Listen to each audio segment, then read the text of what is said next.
What you do for YouTube, boy? If you see anything by you, run back one time, right? Upset woman. Not a regular woman, but an upset woman.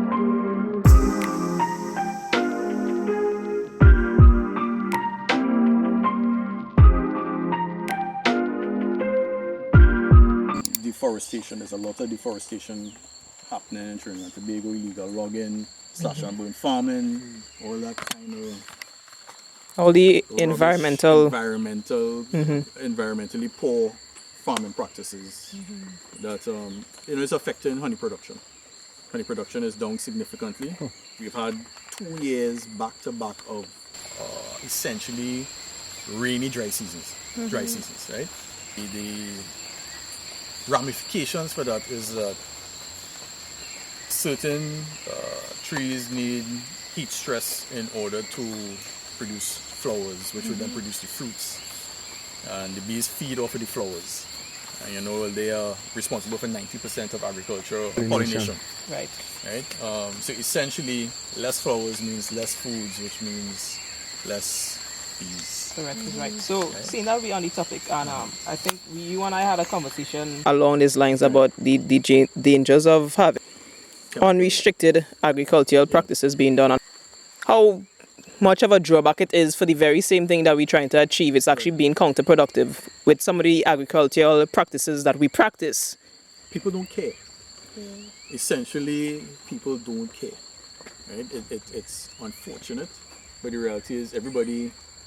So they know you're a beekeeper and hey, I want a piece of comb. Everybody wants a piece of comb. Not understanding that the comb in honey is actually the most expensive thing that you could sell as a beekeeper in your honey lineup. Right? But there have people who they want it, but they're literally spraying chemicals and chemical cocktails.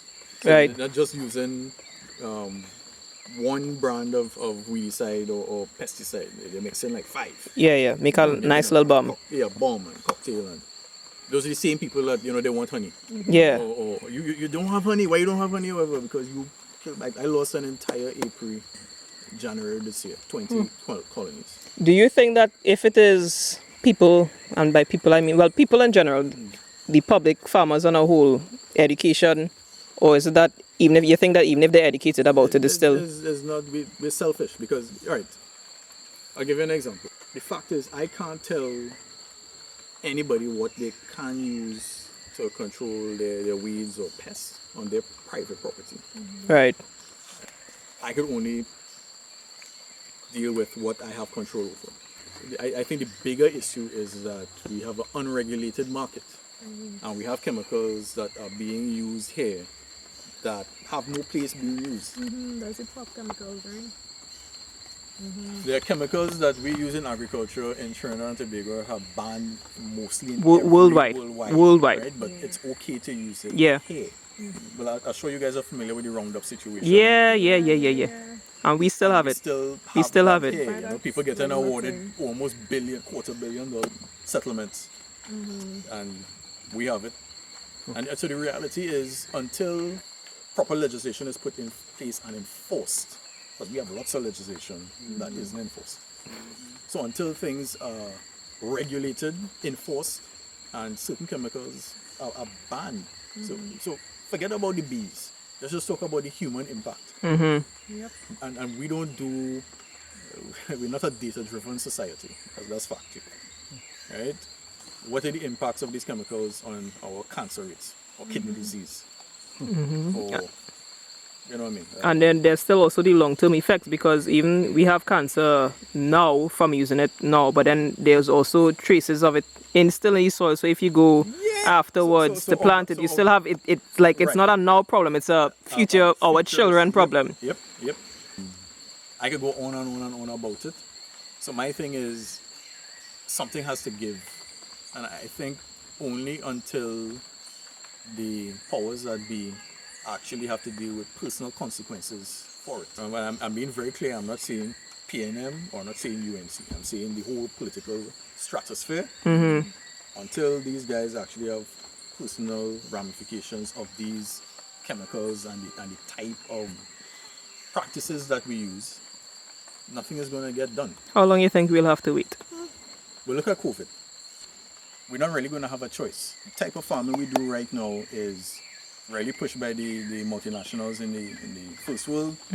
Cuba doesn't have a choice because of the embargo but to be efficient. You know, they don't have a choice but to use indigenous raw material and to create indigenous medicines and stuff like that. We have the potential for so much here.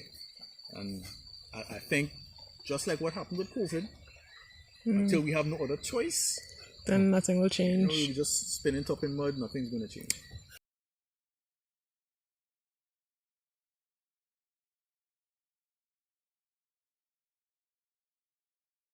Is a brood frame. This is what the one that goes in the bigger box below. So essentially this is where they'll build a comb like this on both sides. They would build their own comb? Yeah, they build their own comb. What you could do is add a foundation sheet of beeswax, and they would use that as a template to, you know, get things started a little quicker, right? And on the box on top, you have the super frame. They will store the honey and then seal it. Now you're supposed to harvest only when it's completely sealed for several reasons. So you can say it will cure the honey, but that way you know the honey is ready. Right? Otherwise, in its nectar form, you know, it's the moisture content is pretty high. Okay. You know, and you could end up with fermentation, which isn't necessarily a bad thing because you could use that to make mead if you're that way inclined. Is there any particular wood you could use to build the frames?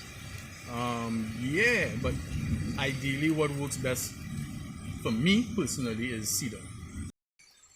Treated, untreated? Untreated. Untreated. We don't really want to be introducing any type of chemical to your colony, because that could be a very costly decision. Do certain flowers influence the taste of the honey? Of course. We're one of the few regions left in the world that still have what we call exotic honey, which means you have bees pulling nectar from a myriad of different nectar sources. Whereas in the States, for example, you could drive for 50 miles in this way and there'd be sunflowers. So essentially you end up with a mono crop honey, which is essentially boring in my personal opinion. Right, so there'll be more of a flat flavor. Right. Okay. So you could get lavender flavored honey. To me, the flavor will always be more dynamic the more variety you have. Even stuff like that, we need to start doing our own stuff. Because I'm thinking, right, since we grow a lot of peppers and stuff, if you could like create your own flavored honey. No, you can. If you what have, you need to do is find stuff that bees actually use. like, okay. So it's not every type of flower that they'll be interested in. Okay. I know they like mora, plum, mango, citrus, jamun. No, jamun honey. People love jamun honey.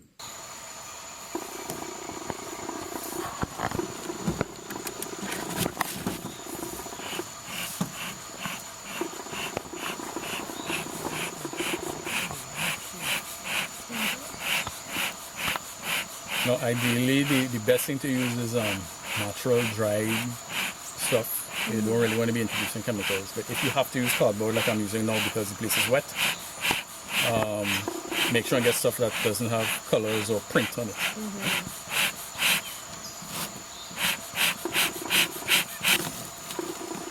So during the rainy season, you have to feed them basically. Yeah. Naturally, what would they have fed on during the rainy season?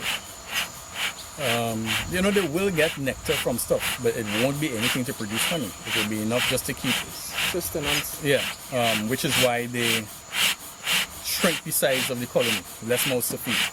But because I am doing commercial beekeeping, I don't want them to do that. The smoker doesn't calm the bees. All it does is confuses the ability to communicate by confusing the pheromone signals.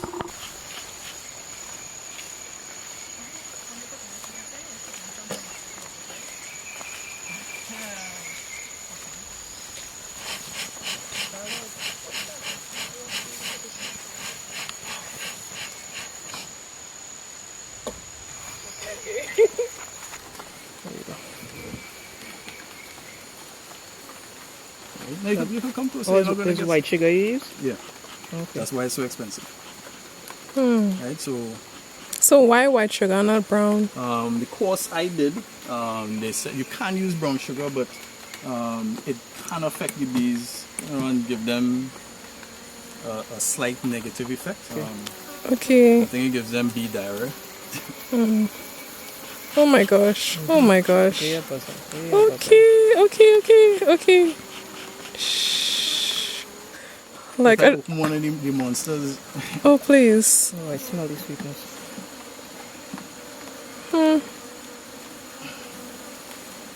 Whoa.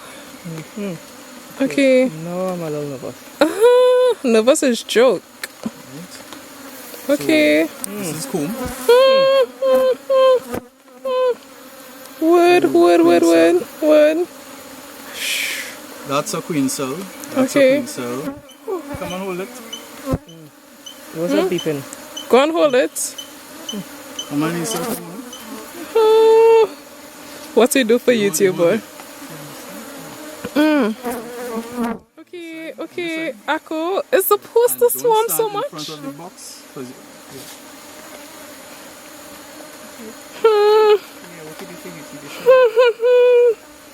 Wow.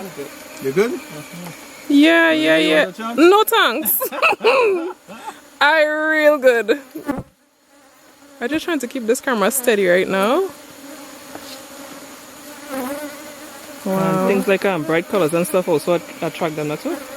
From what I understand, yes, but my thing is the Africanized bees get agitated regardless, so you know.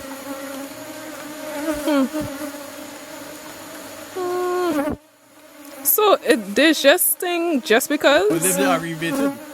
So they're like- as you open the they're thing like there. very upset women. Like upset women. Not a regular woman, but an upset woman. Wow. Why So, got to be woman, boy? They're all female. Okay. They're all female.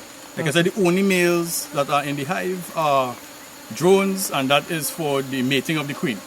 Otherwise, the drones don't sting and they don't really serve any purpose. They don't make honey. It's like, So this is a nuke.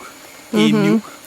So what's the reason for calling it a nuke? It's essentially a baby hive. This is a 5-frame nuke. You can have a 2-frame, 3-frame, 4-frame. Right? This one is a 5-frame, which is half the size of a regular hive. Okay. So we're gonna. So I have one more question. With the hive that you just show us, right? Why is the honey like not liquid? No, this is not honey. There's no honey production going on. Okay. This is the equivalent of a brood chamber. Okay. Honey production goes on. It restricted the area, which makes it easier for them to defend the hive Okay. from invading insects, cockroaches, whatever that might want to get into them. So essentially, you could pile more bees, soldiers to defend here, as opposed to trying to defend the entire area. Okay. Wow, you finished. I have to come back and